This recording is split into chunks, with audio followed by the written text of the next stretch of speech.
નમસ્કાર દર્શક મિત્રો, अब तक ન્યૂઝમાં આપનું હાર્દિક સ્વાગત છે। આપની સાથે હું આકાંક્ષા ગોંડલિયા। શરૂઆત કરીએ આજની મુખ્ય હેડલાઇન્સથી। દેશમાં કોરોનાએ દીધી ફરી દસ્તક, નવા 21 કેસ નોંધાયા। જીએસટી વિભાગે હાથ ધર્યું મેગા ઓપરેશન, 53 કરોડ રૂપિયાનું બોગસ બિલિંગ ઝડપાયું।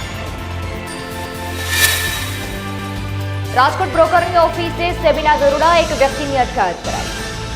ભારતમાં અત્યાર સુધીમાં કોવિડ-19ના JN1 પ્રકારના 21 કેસ નોંધાયા છે, જેમાં ગોવામાં 19 અને કેરળ અને મહારાષ્ટ્રમાંથી એક કેસ નોંધાયા છે।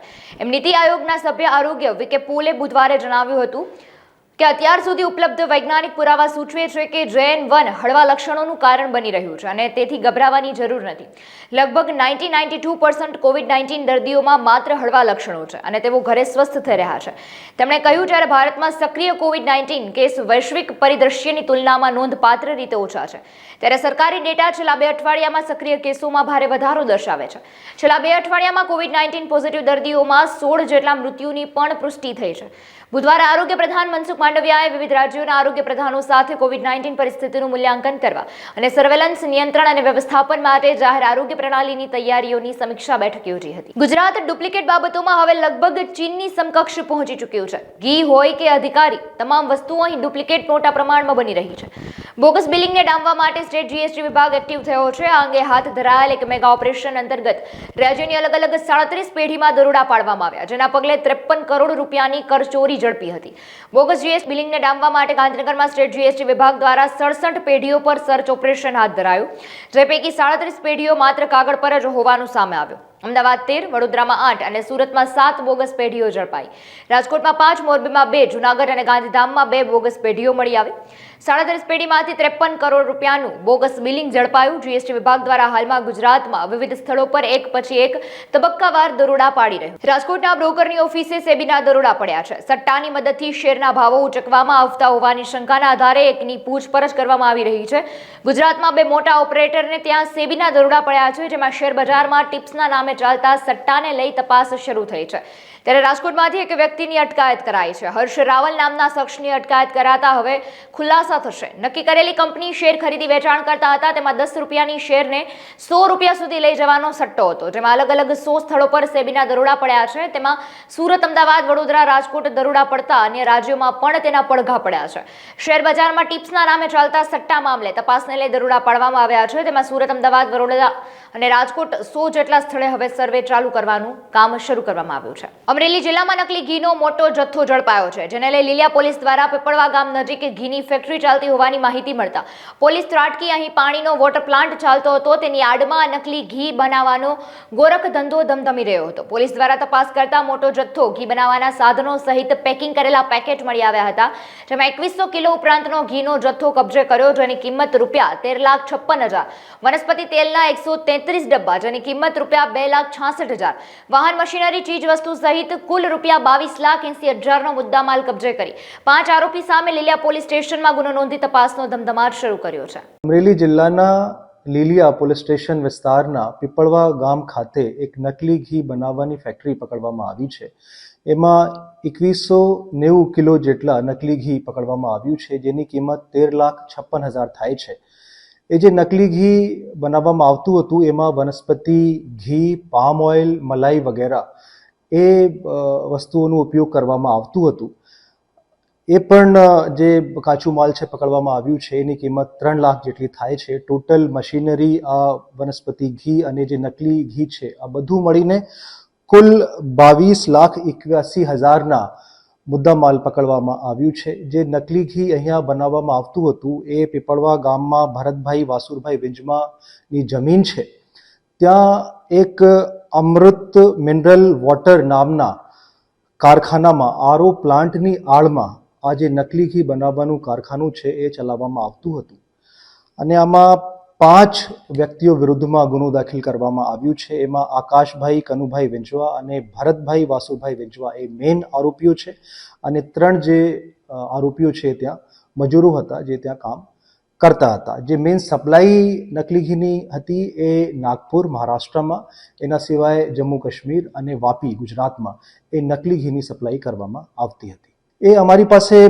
માહિતી હતી કે દિવાળીની આજુબાજુમાં આ ચાલુ થયું હતું, પણ આરોપીઓને અમુક જાણકારી મળી ગઈ કે પોલીસને આ ખબર છે, આ લોકોએ ત્યારે બંધ કરી નાખ્યું હતું. અત્યારે 15 ડિસેમ્બરથી આ કારખાનો ચાલુ હતું. પોલીસને બાતમી મળી અને ઝડપથી પોલીસે આમાં રેડ કરીને આરોપીઓને પકડી પાડ્યું છે અને જે મુદ્દામાલ છે 22,81,000નું એ પણ કબજે કરવામાં આવ્યું છે. મુખ્ય આરોપી જે આકાશભાઈ કનુભાઈ વિંજવા છે એની ધરપકડ બાકી છે. બાકી જે 4 આરોપીઓ છે એ લોકોની ધરપકડ પોલીસ દ્વારા કરવામાં આવેલી છે. અત્યારે મારા ધ્યાન ઉપર નથી, પણ એ પણ તપાસના વિષય છે. આગળ જે પણ ખુલશે. રાજકોટના કોઠારિયા મેઇન રોડ પર આવેલ સેલિબ્રેશન ટી પાર્ટી પ્લોટમાં ધોરાજીના પૂર્વ ધારાસભ્ય લલિતભાઈ વસોયાની જિલ્લા કોંગ્રેસ સમિતિના પ્રમુખ પદ પર વરણી થતા ભવ્ય કાર્યક્રમ યોજાયો હતો, જેમાં આગામી 2024ની ચૂંટણીને ધ્યાનમાં રાખીને હાલ પ્રમુખ સ્થાન લલિત વસોયાને આપવામાં આવ્યું છે. આ કાર્યક્રમ પૂર્વ લલિત વસોયા અપતિક સાથેની ખાસ વાતચીત કરી, જેમાં લલિત વસોયાએ કહ્યું, રાજકોટ જિલ્લામાં દારૂ અને જુગારના હાટડાઓ ચાલે છે અને બેરોજગારીનું સ્તર પણ સતત વધી રહ્યું છે, જેવા હાલ તેમણે ભાજપ પર આકરા પ્રહારો કર્યા હતા. ગુજરાત પ્રદેશ કોંગ્રેસ પાર્ટી અને ઓલ ઇન્ડિયા કોંગ્રેસ પાર્ટીએ રાજકોટ જિલ્લાના પ્રમુખ તરીકેની જવાબદારી મને સોંપી છે. લોકોની વચ્ચે રહી લોકોના પ્રશ્ને સતત લડતો રહ્યો છું અને વર્ષોથી સંગઠનનું કામ કરતો રહ્યો છું. આજે પાર્ટીએ મને જવાબદારી આપી છે ત્યારે મારા બંને પૂર્વ પ્રમુખ હિતેશભાઈ ઓરા અને અર્જુનભાઈ ખાટરિયાએ જે કોંગ્રેસ પાર્ટીનું સંગઠન મજબૂત બનાવ્યું છે એ સંગઠનને ટકાવી રાખી અને બૂથ લેવલ સુધીનું સંગઠન કરીશું અને આ સંગઠનના માધ્યમથી રાજકોટ જિલ્લાના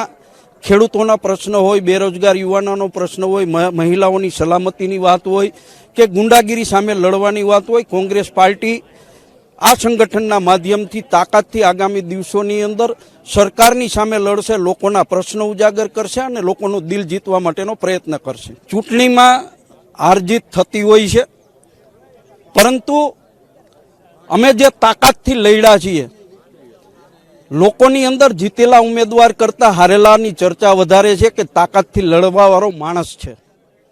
અને પાર્ટીએ મને જે જવાબદારી સોંપી છે, જવાબદારી હું તાકાતથી નિભાવવાનો છું અને આગામી દિવસોની અંદર રાજકોટ જિલ્લા ભારતીય જનતા પાર્ટીને હું ભારે પડવાનો છું અને પાર્ટીએ મારી તાકાત જોઈને મને જિલ્લા કોંગ્રેસના પ્રમુખ પદ માટે સિલેક્ટ 100% પાર્ટીએ મારી ઉપર વિશ્વાસ મૂક્યો છે અને ત્યારે પણ પાર્ટીને મારી ઉપર સંપૂર્ણપણે વિશ્વાસ હતો. ત્યારે પણ મેં કહ્યું હતું કે જે લોકોએ અફવા ઉડાડવી હોય એ ઉડાડે. લલિત વસોયા કોંગ્રેસમાં છે, કોંગ્રેસમાં રહેવાનો છે અને કોઈ તાકાત મને કોંગ્રેસ પાર્ટીનું કામમાંથી વિચલિત નહીં કરી શકે. ગેસ્ફોર્ટ ચેસ ક્લબ દ્વારા રાજકોટ અને કાઠિયાવાડ જીમખાનાના સહયોગથી એક સાથે 4 પ્રકારની ચેસ ટુર્નામેન્ટનું તારીખ 23 અને 24ના જાજરમાન આયોજન કરવામાં આવ્યું છે. કાઠિયાવાડ જીમખાના રાજકુમાર કોલેજ સામે રાજકોટ ખાતે આયોજન કરવામાં આવ્યું છે. ટુર્નામેન્ટ સ્વિસ લિંક પદ્ધતિથી રમાડવામાં આવશે. ઓપન કેટેગરીની ટુર્નામેન્ટ 23 અને શનિવારના બપોરના 3 કલાકે તથા ઓપન કેટેગરીમાં ભાગ લેનાર ખેલાડીઓને સાંજે ડિનર અને રવિવાર બપોરે લંચની પણ વ્યવસ્થા કરવામાં આવી છે. કાર્યક્રમ અંગે વધુ વિગતો પ્રતિનિધિ મંડળ વતી અબતક મીડિયા હાઉસની મુલાકાત લઈ પૂરી પાડવામાં આવી હતી. મારું નામ કિશોરસિંહ જેઠવા, ગેસ્ફોર્ટ ચેસ ક્લબના સેક્રેટરી છું. ગેસ્ફોર્ટ ચેસ ક્લબ દ્વારા આગામી તારીખ 23-24 ડિસેમ્બર કાઠિયાવાડ જીમખાના ખાતે ઓપન ગુજરાત 4 પ્રકારની ટુર્નામેન્ટનું આયોજન કર્યું છે, જેમાં સ્વર્ગસ્થ અરવિંદભાઈ મણિયાર ટ્રોફી જનકલ્યાણ ટ્રસ્ટ દ્વારા આયોજિત, પ્રી પ્રભુદાસ જીમીભાઈ દક્ષિણી દ્વારા અંડર 11 અને અંડર 15 બાળકો માટેની ટુર્નામેન્ટ અને જયંતિભાઈ અજરામલ દોશી દ્વારા લેડીઝ ટુર્નામેન્ટ, એમ 4 પ્રકારની ટુર્નામેન્ટનું આયોજન કરવામાં આવેલ છે. અત્યાર સુધી અમારા ગેસ્ફોર્ટ ચેસ ક્લબ રજિસ્ટરમાં 200 જેટલી એન્ટ્રી આવી ગઈ છે. હજી 2 દિવસ બાકી છે. છેલ્લા 2 દિવસ માટે આપણે વધુમાં વધુ એન્ટ્રી થાય એ માટે અમે અબતક પ્રેસની અને અબતક ચેનલ દ્વારા મુલાકાતે આવ્યા છે. મારી સાથે વિશાલ સોલંકી, હર્ષદભાઈ ડોડિયા, પૂર્વ સેક્રેટરી વલ્લભભાઈ પીપરિયા, અનિલભાઈ શુક્લ બધા આવ્યા છે. અને અબતક પ્રેસ હંમેશા ચેનલ ક્રિકેટ ટુર્નામેન્ટ હોય, સમૂહ લગ્ન હોય કે કોઈ પણ પ્રકારના રમતગમતની ટુર્નામેન્ટ હોય એમાં સહયોગ આપે છે. સતીશભાઈનો ખૂબ ખૂબ આભાર કે અમને આ ચેનલ મારફતે અમારા બધા જે ભાગ લેનાર પાર્ટિસિપન્ટ વધુમાં વધુ 400 જેટલી સંખ્યા કરવાનો અમારો ટાર્ગેટ છે. 2 દિવસ બાકી છે હજી એન્ટ્રી લેવાનું. અને બીજા અમને જે સપોર્ટ મળ્યો છે એ પણ ઘણો દર વર્ષે હોય છે. કાઠિયાવાડ જીમખાના કે નરેન્દ્રસિંહભાઈ જાડેજા કે જે એમના પ્રમુખ છે એના તરફથી ફ્રી ઓફ અમને ઘણા વર્ષોથી કાઠિયાવાડ જીમખાનાનું હોલ આપવામાં આવે છે 2 દિવસ માટે. તો આ સર્વે સ્પોન્સરનો ખૂબ ખૂબ આભાર. રાજકોટ ગેસ્ફોર્ટ ચેસ ક્લબના કન્વીનર. હું સંક્ષિપ્તમાં ચેસનો ઇતિહાસની વાત કરું. ઓલા ચેસના ઇતિહાસની વાત કરું. અત્યારે ઇન્ડિયામાં 1984 પછીથી માંડીને 80 જેટલા ગ્રાન્ડ માસ્ટર બનેલા છે. જેમ આપણે વન ડેમાં જેમ ચરવો સ્થાન હોય એવી રીતે ગ્રાન્ડ માસ્ટરનું ચરવો સ્થાન હોય. અને એ આખા વર્લ્ડમાંથી આપણે તો ક્રિકેટમાં 8-10 દેશો છે, પણ આમાં ઓછામાં ઓછા 100 ઉપરાંતના દેશો ભાગ લે એમ. અને ગ્રાન્ડ માસ્ટરનું બિરુદ મેળવવું બહુ અઘરું હોય. એના રેટિંગ છે 2500 ઉપરના હોય પછી લેવામાં આવે. આપણે ઇતિહાસમાં જોઈએ તો વિશ્વનાથન આનંદ છે એ પ્રથમ ગ્રાન્ડ માસ્ટર હતા અને વિશ્વ વિજેતા 5 વાર થઈ ગયેલા છે. અત્યારે 79માં ગ્રાન્ડ માસ્ટર તરીકે હમણાં તામિલનાડુના વ્યક્તિની નોમિનેશન આપવામાં આવેલું છે. એ પહેલો ઇતિહાસ છે કે તામિલનાડુમાં પ્રજ્ઞાનંદા અને એની બેન વૈશાલી રમેશ એ ભાઈ બેન પહેલાં જ ઇન્ડિયાના ગ્રાન્ડ માસ્ટર બન્યા છે. રાજકોટ રેન્જ આઈજી અશોકકુમાર યાદવ દ્વારા જામનગર જિલ્લા જેલનું ટ્રેકિંગ કરવામાં આવ્યું. અચાનક રેન્જ આઈજી અશોકકુમાર યાદવ જિલ્લા જેલ ખાતે પહોંચ્યા હતા. જામનગર ડીવાયએસપી પ્રેમસુખ ડેલુ સહિતના સ્ટાફે ઉપસ્થિત રહી તમામ કેદીઓ સાથે રૂબરૂ મુલાકાત કરી તેમજ મુલાકાત દરમિયાન મહિલા વિભાગ, વિશ્વ વિભાગ, દવાખાના તેમજ વાડીનું નિરીક્ષણ પણ કરવામાં આવ્યું. આજે જામનગર જિલ્લા જેલની પણ અમે મુલાકાત લેવામાં આવેલી છે. તમામ જે કેદીઓની વ્યવસ્થાઓ, કેદીઓ સાથે આજે તમામ પ્રકારના કેદીઓને ચેક કરવામાં આવેલો છે. તેમજ જિલ્લા જેલને જે મુશ્કેલી પડતી હોય એ સમસ્યાઓ પણ ઉકેલ લાવવા માટે પણ આજે અમે મિટિંગ રાખી હતી. એ તમામ પ્રકારની મિટિંગ આજે પૂર્ણ કરવામાં આવેલી છે અને જિલ્લા જેલ પણ ખૂબ સારી રીતે કાર્યરત છે. અમારી ટીમો દ્વારા વીકલી તમામ જે આરોપીઓ છે એને ચેક કરતા હોય છે. દરેક જેલોમાં પણ અમે પોલીસનું સરપ્રાઇઝ ચેકિંગ પણ કરતા હોય છે. જેલ ડિપાર્ટમેન્ટનો પણ સરપ્રાઇઝ ચેકિંગની ટીમો અમદાવાદ, ગાંધીનગરથી આવતી હોય છે અને દરેક હેતુ છે કે જેલનો જે એડમિનિસ્ટ્રેશન છે એ ખૂબ જ સારી રીતે થાય અને પોલીસ અને જેલ ડિપાર્ટમેન્ટ સાથે મળી એક સારું કોર્ડિનેશન સાથે કામ કરે એ દિશામાં અમે પ્રયત્ન હાથ ધરવામાં આવેલો છે. મહેસાણાના મુદરડા ખાતે આવેલી ફણીધર ફૂડ પાર્ક દ્વારા છેલ્લા ઘણા સમયથી બટાકાનું પ્રદૂષિત પાણી અને તેની છાલ સહિત અન્ય કચરો બાજુના ખેતરમાં ઠાલવી પ્રદૂષણ ફેલાવતા હોવાની રજૂઆત આરોગ્ય વિભાગ તેમજ પ્રદૂષણ વિભાગમાં થઈ હતી. ત્યારે આરોગ્ય વિભાગ દ્વારા જે તે સમયે ગ્રામજનોની રજૂઆતને આધારે ફણીધર ફૂડ પાર્કના સંચાલકોએ પ્રદૂષણ ફેલાવી લોકોના આરોગ્ય સાથે ચેડા કરવાનું બંધ કરવાની મૌખિક જાણ કરી હતી. આમ છતાં Phanidhar food park company wastage material ખેતરોમાં ઠાલવી પ્રદૂષણ ફેલાવતા હતા. ગ્રામજનોની વારંવાર રજૂઆતને કારણે આરોગ્ય વિભાગ દ્વારા ફણીધર ફૂડ પાર્કને નોટિસ ફટકારવામાં આવી. આરોગ્ય વિભાગે તેમને તાત્કાલિક ધોરણે તેમની કંપનીના વેસ્ટેજ મટીરિયલનો બહાર નિકાલ કરવાની જગ્યાએ યોગ્ય નિકાલ કરવામાં નહીં આવે તો કડક કાર્યવાહી કરવાની પણ ચીમકી ઉચ્ચારવામાં આવી. ઠાકોર જુગાજી કરણાજી. કયું ગામ? બરાબર. શું સમસ્યા છે હાલ મુદરડા ગામની? સમસ્યામાં તો સાહેબ એવું છે કે હાલ તો આ પાણીના હિસાબે હારી મોખીઓ અને મચ્છર બહુ વધી ગયા છે. એટલે અહીંયા હાલ અમારે રહેવા માટે તો સારું મોખીઓ એટલી બધી ચટકા ભરે ને એટલે જબરજસ્ત તકલીફ પડે એમ. મોખીઓ એટલે જબરજસ્ત મોખી પડી એમ અને મચ્છર મોટા ને મોટા પડ્યા. બરાબર. શેના કારણે માખીઓ ફેલાઈ છે? મોખી તો આ પાણી ભરાય એના હિસાબે જ પડે ને. બરાબર. શેનું પાણી ભરાય છે? કંપનીનું પાણી. કંપનીનું પાણી. બરાબર. શું તકલીફ થાય છે? શેના કારણે થાય છે? અહીંયા કંપનીનું પાણી ખરાબ છોડે છે એના હિસાબે માખોનો ઉપદ્રવ, મચ્છરોનો ઉપદ્રવ જેવી વાત પડી છે બહુ. બરાબર. કેટલા સમયથી આ સમસ્યા છે? આ સમય છે લગભગ 2 વર્ષથી. 2 વર્ષથી. આપના દ્વારા કોઈ જગ્યાએ રજૂઆત કરવામાં આવી? કંપનીને કોઈ જાણ કરવામાં આવી? કંપનીને જાણ કરવામાં આવી પણ કોઈ આગળ એક્શન લીધું નથી.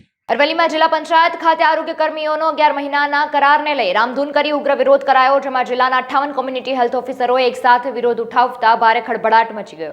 હેલ્થ ઓફિસરનું કહેવું છે કે 11 મહિનાના કરાર સામે માત્ર 3 મહિનાનો કરાર કરવામાં આવ્યો, જેને લઈ હેલ્થ ઓફિસર જિલ્લા પંચાયત ખાતે એકઠા થઈ ઉગ્ર વિરોધ સાથે કરાર 11 મહિના કરવા માંગણી કરી હતી. પટેલ વિપુલ, કોમ્યુનિટી હેલ્થ ઓફિસર ડાભા. અમે છેલ્લા ઘણા 5 વર્ષથી કોમ્યુનિટી હેલ્થ ઓફિસરની અંદર તમામ CHO કામ કરી રહ્યા છીએ અરવલ્લી જિલ્લા પંચાયતની અંદર. ખરેખર સરકારનો નિયમ એવો હોય છે કે દર 11 મહિને CHOનો કરાર રિન્યૂ કરવાનો હોય છે, પણ આ વખતે અમારા 54 જણા CHO મિત્રોનો 11 મહિનાની જગ્યાએ 3 મહિના કરાર રિન્યૂ કર્યો છે, જે અયોગ્ય વાત છે. અને આ વસ્તુ જો અમને 3 મહિના પછી એવા ઓર્ડરમાં એવું લખવામાં આવ્યું છે કે જો તમે 3 મહિના સારું કામગીરી ન આપો તો તમને અહીંયાથી છૂટા કરવામાં આવશે. જો અત્યાર સુધીના અમે છેલ્લા અઠવાડિયાથી પીએમજય કાર્ડ સવારે 8 વાગે વહેલા ઉઠીને 100નો ટાર્ગેટ આપવામાં આવે છે એ કામ અમે પણ પૂરા દિલથી ટાર્ગેટ પૂરો કરી અને 97,000 કાર્ડ અમે એક અઠવાડિયાની અંદર અરવલ્લી જિલ્લાના કાઢ્યા છે. તો છતાંય જો કર્મચારી પર આ શોષણ કરવામાં આવે તો ચલાવી દેવામાં ના આવે. વધુમાં જો આ મુદ્દો અમારો 3 મહિનાની જગ્યાએ 11 મહિના કરાર રિન્યૂ નહીં આજે કરવામાં આવે, કાલ સવારે અમે માસ સીએલ પર ઉતરશું અને જ્યાં સુધી 3 મહિનાની જગ્યાએ 11 મહિનાનો ઓર્ડર નહીં આવે ત્યાં સુધી અમે માસ સીએલ પર રહીશું. અને આવતીકાલે જ્યારે આપણા ભૂપેન્દ્રભાઈ લોકલાડીલા સીએમ અહીંયા આવી રહ્યા હોય ત્યારે જો આ પ્રશ્નનું આજે અમારું નિરાકરણ નહીં આવે તો અમે કાલે ભૂપેન્દ્રભાઈ સાહેબને આવેદનપત્ર આપી અને આનો વિરોધ નોંધાવશું. અને હું અરવલ્લી જિલ્લામાં CHO તરીકે ફરજ બજાવું છું.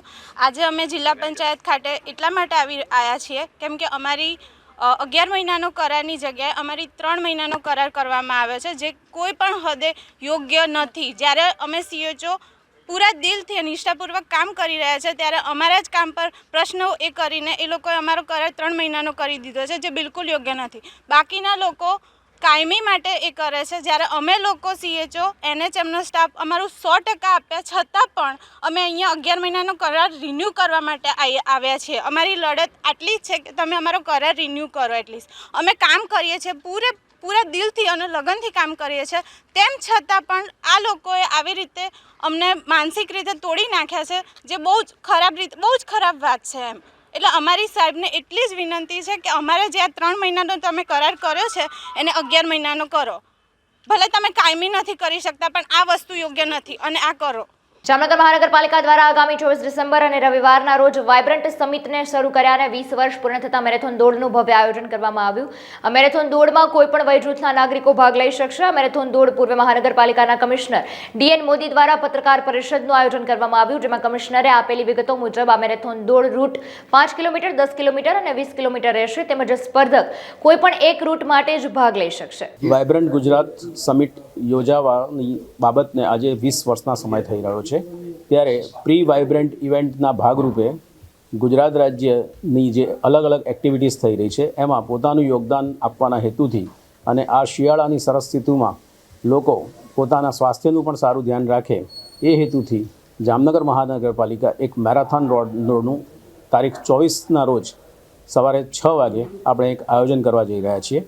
આમાં 14 વર્ષ ઉપરના કોઈપણ વય જૂથના લોકો ભાગ લઈ શકશે. આમાં આપણે 3 સેગમેન્ટ રાખ્યા છે. એક 5 કિલોમીટર, બીજો 10 કિલોમીટરનો છે અને ત્રીજો 20 કિલોમીટરનો સેગમેન્ટ છે. અને આ મેરેથોન ટાઉન હોલ આગળ થઈને નીકળશે અને એની શરૂઆત થશે લાખોટા તળાવ ગેટ નંબર 1થી શરૂઆત થશે અને ત્યાંથી પછી સમગ્ર શહેરમાં જે રીતે 5 કિલોમીટર, 10 કિલોમીટર અને 20 કિલોમીટરના અલગ અલગ રૂટ ઉપર થઈને પરત ફરશે. આ ઇવેન્ટ યોજવા માટે આપણી સાથે પોલીસ ડિપાર્ટમેન્ટ, રેવન્યુ તંત્ર અને જિલ્લાનું સમગ્ર વહીવટી તંત્ર પણ આપણી સાથે સહકારમાં છે. સાથે સાથે જામનગર ઓશવાળ ક્લબ અને એ ઉપરાંત જામનગર સાયકલિંગ ક્લબ JCC એમનો પણ આપણને સહકાર મળેલ છે. સ્પોર્ટ્સ અધિકારી, યોગ અને સૂર્યનમસ્કાર સાથે જોડાયેલી ગુજરાત યોગ બોર્ડની એન્ટિટી અને એવા તમામ NGO પણ આપણી સાથે સહયોગમાં છે. તો આ તબક્કે સૌને આ મેરેથોન દોડમાં ઉલટભેર ભાગ લેવા માટે આપ સૌને મારી અપીલ છે. રજિસ્ટ્રેશન માટે એક QR કોડની પણ વ્યવસ્થા કરી છે. એ QR કોડને ઇમેજ સ્કેન કરવા માત્રથી આપ ઇઝીલી રજિસ્ટ્રેશન કરી શકશો. એ ઉપરાંત જામનગર મહાનગરપાલિકાની જે વેબસાઇટ છે એના દ્વારા પણ આપ રજિસ્ટ્રેશન કરી શકશો અને આની જે લિંક છે એ પણ આપણે સારી રીતે પ્રસિદ્ધ કરી રહ્યા છીએ કે જેના મારફતે પણ આપ ખૂબ જ ઇઝીલી 1 મિનિટ કરતાં પણ ઓછા સમયમાં રજિસ્ટ્રેશન કરી શકશો. આરોગ્ય ટીમ સિટીના જે રૂટ ઉપરથી આ નીકળશે 5 કિલોમીટર, 10 કિલોમીટર અને 20 કિલોમીટર, ત્યાં મહાનગરપાલિકા દ્વારા અલગ અલગ વિષય નિષ્ણાતોને આપણે રાખીશું. જેમ કે સ્પોર્ટ્સવાળા ક્યાંક હશે, ક્યાંક અમારા એન્જિનિયર્સ હશે, ક્યાંક ડૉક્ટર્સ હશે અને એ રીતે એ લોકો બંને પ્રકારનું કામ કરશે. જે લોકો ત્યાંથી રન થશે એ લોકોનું એક પ્રકારે સમયાંતરે અને અલગ અલગ ફેજ ઉપર એક એશ્યોરન્સ થશે કે આ અહીંથી પસાર થયા છે. અને એ ઉપરાંત રસ્તામાં કોઈને પણ પાણીની જરૂર પડે કે કોઈ ઇલેક્ટ્રોલ કે એવા કોઈ ન્યુટ્રિશનની જરૂર પડે તો એના માટેની પણ આ કાઉન્ટર ઉપર વ્યવસ્થા હશે. અને સાથે કોઈને એનર્જીની જરૂર પડે તાત્કાલિક તો એની પણ વ્યવસ્થા થશે. સાથે ઠેર ઠેર ડૉક્ટર્સની ટીમની એટલે ડૉક્ટર એટલે કે પેરામેડિકલ ટીમની પણ આપણે સુવિધા ગોઠવેલ છે. જામનગર શહેરમાં જીજી હોસ્પિટલથી અંબર જંકશન સુધીનો રસ્તો બંધ કરવાની ઘટના સામે આવી હતી. મ્યુનિસિપલ કમિશનર દ્વારા તે અંગેનું જાહેરનામું પ્રસિદ્ધ કરાવ્યા પછી આજથી તેની અમલવારી શરૂ કરવામાં આવી, જેને લઈ શહેરના ગુરુદ્વારા ચોકડી, લીમડા લાઇન તથા આસપાસના વિસ્તારમાં ટ્રાફિક જામના દ્રશ્યો સર્જાતા અનેક વાહનોના થપ્પા લાગેલા જોવા મળ્યા. રોડ બંધ હોવા છતાં પણ લોકોએ આડશમાંથી નીકળવાના જુગાડ કરી પસાર થવાનું ચાલુ રાખ્યું. અત્યારે હાલ જે સમગ્ર એશિયામાં અને ખાસ તો સૌરાષ્ટ્રમાં જે આપણો એક આઇકોનિક બ્રિજ બની રહ્યો છે, જેની લંબાઈ છે 3.5 કિલોમીટર, જે સૌરાષ્ટ્રનો સૌથી લાંબામાં લાંબો બ્રિજ બનવા જઈ રહ્યો છે 193 કરોડ રૂપિયાના ખર્ચે. એનું અત્યારે કન્સ્ટ્રક્શનનું કામ પૂરજોશમાં ચાલી રહ્યું છે. તો એ કામગીરી અત્યારે હાલ અંબર જંકશન રોડ ઉપર એના જોઈન્ટ અને એની ઉપરનો સ્લેબ બાંધવાની કામગીરી શરૂ કરવાના કારણે 14મી તારીખના રોજ આપણે એક જાહેરનામું બહાર પાડેલ છે. એ જાહેરનામા મુજબ એનો અમલ થશે 20/12 એટલે કે આજથી શરૂ કરીને 10મી જાન્યુઆરી સુધી લગભગ 20 દિવસના સમયગાળા માટે આ અંબર જંકશનવાળો ક્રોસિંગનો રોડ છે સલામતીના ભાગરૂપે અને અકસ્માત નિવારવાના ભાગરૂપે આપણે બંધ કરવા માટે એક જાહેરનામું ફરમાવેલ છે. હવે એનો ઓલ્ટરનેટ રૂટ જે છે એ આ મુજબ છે. જીજી હોસ્પિટલથી અંબર જંકશન તરફ જવાનો જે માર્ગ છે ત્યાંથી ગુરુદ્વારા જંકશન, નાગનાથ જંકશન અને તીનબત્તી તરફ જવાના તમામ રસ્તા બંધ રહેશે, જેની વૈકલ્પિક વ્યવસ્થા માટે દાંડિયા હનુમાન મંદિર પાસેથી ગુરુદ્વારા જંકશન થઈ નાગનાથ જંકશન તથા તીનબત્તી તરફ જવાનો રોડ ચાલુ રહેશે. બીજું, ગુરુદ્વારા જંકશન, નાગનાથ જંકશન, તીનબત્તી તરફથી અંબર જંકશન તરફ જવાનો માર્ગ બંધ રહેશે, જેની વૈકલ્પિક વ્યવસ્થા માટે નાગનાથ જંકશન તથા ડીએસપી બંગલાવાળા રોડથી દાંડિયા હનુમાન મંદિર થઈ અંબર જંકશન તરફ જવાનો રોડ ચાલુ રહેશે. ધાંગધ્રા સુથાર સમાજ હળવદ રોડ વિશ્વકર્મા પ્રભુના મંદિરે 12 પાટોત્સવનું આયોજન કરવામાં આવેલું હતું. આયોજનમાં વિશ્વકર્મા પંચકુંડી હવન, વિશ્વકર્મા પંચારક સમિતિ ચાંદલોડિયા દ્વારા પંચકુડી યજ્ઞનું આયોજન કરવામાં આવ્યું. 5 દંપતી તથા સમસ્ત ધાંગધ્રા સુથાર સમાજ ધાર્મિક કાર્યક્રમનો લાભ લીધેલ. વિશ્વકર્મા મહાઆરતી તથા મહાપ્રસાદનું આયોજન કરવામાં આવ્યું. આયોજન ગામો ગામથી પ્રમુખ તથા જ્ઞાતિજનો સહભાગી થઈને આયોજનને સફળ બનાવવા માટે યુવાનો ટ્રસ્ટી સુથાર સમાજ દ્વારા જહેમત ઉઠાવવામાં આવી. ગુજરાત સુથાર સમાજ ધાંગધ્રા દ્વારા મંદિરનો 12મો પાઠમહોત્સવનું આયોજન કરવામાં આવે. સાથે સાથે વિશ્વકર્મા ધર્મ પ્રચારક સમિતિ ચાંદોડિયા દ્વારા આજરોજ પંચકુડી યજ્ઞ ધાંગધ્રા મુકામે કરવામાં આવે અને ધાર્મિક વાતાવરણ અને સમાજ ધર્મ તરફ અને શૈક્ષણિક અને વિકાસની દ્રષ્ટિએ આગળ વધે તે હેતુથી આજે પંચકુડી યજ્ઞ ધાંગધ્રા મુકામે રાખવામાં આવે અને દરેક જ્ઞાતિજનોનું, પ્રમુખશ્રીઓનું અને દ્રષ્ટિશ્રીઓ અને બહાર ગામના આમંત્રિત મહેમાનો ગામો ગામથી આવે તે બધાનો વિશ્વકર્મા સમાજ વતી અમે આભાર માનીએ છીએ. અરણ્યાશ્રિતયંતોમાં એ જનાઃ પરિપાસતે તેષાં નિત્યાવિયુક્તાનાં યોગક્ષેમં વહામ્યહં. ધાંગધ્રા મુકામે પંચકુંડી યજ્ઞનું આયોજન વિશ્વકર્મા મંદિરની અંદર આજ રોજ રાખેલ. ભગવત કૃપાએ સુંદર મજાનો પાટોત્સવ સ્થાનિક પરિજનોના સહયોગથી સુંદર રીતે સંપન્ન કરવામાં આવ્યો. શાસ્ત્રોના મત અનુસાર યજ્ઞ દાન તપકર્મ ત્યાં જે કાર્યમેવ તતઃ યજ્ઞ દાન તપકર્મ પાવનાની મનીષીણામ એ ન્યાયે આ 3 સંકલ્પબદ્ધ પૈકી આજે યજ્ઞીય કાર્ય સંપન્ન થયું. સર્વે પરિજનો સંકલ્પબદ્ધ થઈ અને આ સંસ્થાના ઉત્થાન માટે, ઉત્તરોત્તર પ્રગતિ માટે સર્વે કટિબદ્ધ બન્યા. આજે અમને બધાને અહીંયા આવીને આમંત્રણ આપ્યું, અમારું સૌનો સ્વાગત ઉષ્માભેર કર્યો અને ખૂબ સહયોગ આપી સંસ્થાએ ખૂબ સરસ મજાનું કાર્ય કર્યું. સંસ્થાનો ખૂબ ખૂબ આભાર. રાજુલાના ભેરાઈ ગામમાં વિકસિત ભારત સંકલ્પ રથયાત્રા આવી પહોંચી, જેનું ભેરાઈ પ્રાથમિક શાળાના બાળાઓએ કુમકુમ તિલક કરી કળશ સાથે ભવ્યાતિભવ્ય સ્વાગત કર્યું. ભેરાઈ ગામમાં સરપંચ વાલાભાઈ તલાટી, મંત્રી નકુમ તેમજ તાલુકા વિકાસ અધિકારી દ્વારા રથયાત્રાનું ભવ્ય સ્વાગત કરાયું. આ દરમિયાન શાળાના બાળકો દ્વારા ખેતી અને સ્વચ્છતા અંગે નાટક રજૂ કરાયું હતું. કોરોનાની વાપસી થતાં જામનગર આરોગ્ય વિભાગ એલર્ટ થયું છે. સૌરાષ્ટ્રની સૌથી મોટી જીજી હોસ્પિટલ ખાતે જિલ્લામાં 50 બેડ સહિત 3 ઓક્સિજન પ્લાન્ટની વ્યવસ્થા કરવામાં આવી છે. વધુ જરૂરિયાત જણાશે તો હજુ પણ વધુ બેડની વ્યવસ્થા ઊભી કરવામાં આવશે. કોરોનાને લઈને હોસ્પિટલમાં દવાનો જથ્થો પણ પૂરતો છે. ઉપરાંત હજુ સુધી જામનગરમાં કોરોનાનો એક પણ કેસ નોંધાયો નથી. દેશભરમાં કોવિડના કેસોમાં જે વધારો થયો છે અને ખાસ કરીને કેરળમાં જે JN1 વેરિયન્ટ દેખાય છે એ પ્રમાણે સરકારશ્રીના નિર્દેશ પ્રમાણે જીજી હોસ્પિટલમાં પણ તૈયારી કમ્પ્લીટ કરવામાં આવી છે. આપણે હાલ 50 બેડ જે છે કોવિડમાં તે રિઝર્વ રાખેલા છે. આપણી પાસે 300 ફૂલી ફંક્શનલ વેન્ટિલેટર ઉપલબ્ધ છે. 40,000 લીટર લિક્વિડ ઓક્સિજનની કેપેસિટી છે અને 3 ઓક્સિજન પ્લાન્ટ પણ કાર્યરત છે. એટલે કોઈ પણ પરિસ્થિતિને ફેસ કરવા માટે જીજી હોસ્પિટલ સંપૂર્ણ રીતે તૈયાર છે. હાલ સમાચારોમાં બસ આટલું. ફરી મળીશું નવા સમાચારો સાથે. ત્યાં સુધી નમસ્કાર.